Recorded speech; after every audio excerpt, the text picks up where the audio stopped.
ou de faire des nids. Et il y a dans ces nids énormément d'espèces qui vont venir en bénéficier. Là, ce qui est intéressant, c'est l'immersion avant tout, avant même d'écouter un discours sur de l'architecture, de la culture ou la biodiversité.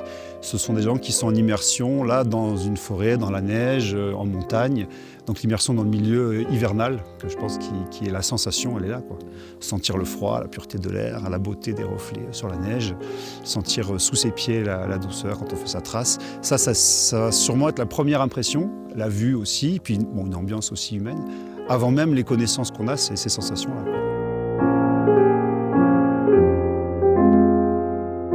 Le lien entre parler d'un patrimoine, parler de la biodiversité, d'un massif et d'un territoire, c'est d'avoir bien conscience et de sentir qu'on vit dans un territoire avec multiples facettes et que tout le monde se mette en lien autour de ça pour créer une dynamique. Je pense que c'est ça qui est vraiment constructif et qui donne envie aussi d'avancer, de sortir chacun de ses domaines de prédilection pour aller rencontrer un peu tout ce qui constitue la richesse et la diversité d'un territoire comme ici.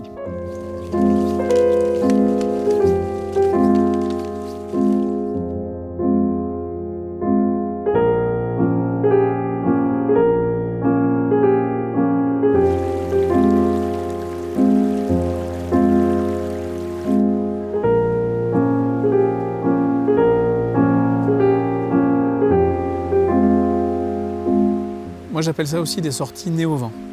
Voilà, on peut parler des arbres, on peut parler des traces sur la neige, on peut parler des animaux qu'on entend ou qu'on peut voir éventuellement. La période de sécheresse, elle est capable en fait, de rétracter ses feuilles et de les baisser complètement pour être en dormance. L'idée, c'est plutôt de montrer un petit peu comment fonctionne la nature en hiver, parce que souvent on a l'impression que le paysage est un petit peu figé, un petit peu mort, et en fait, quand on regarde un petit peu plus près, on se rend compte que non, ça bouillonne de vie même l'hiver.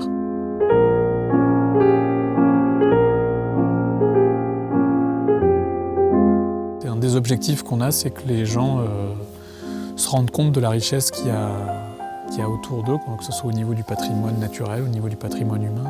C'est un pays chargé de toute une histoire qui remonte depuis la nuit des temps, et voilà, et on n'en a pas forcément conscience. Puis waouh, c'est ça. En fait, c'est des sorties waouh qu'on fait.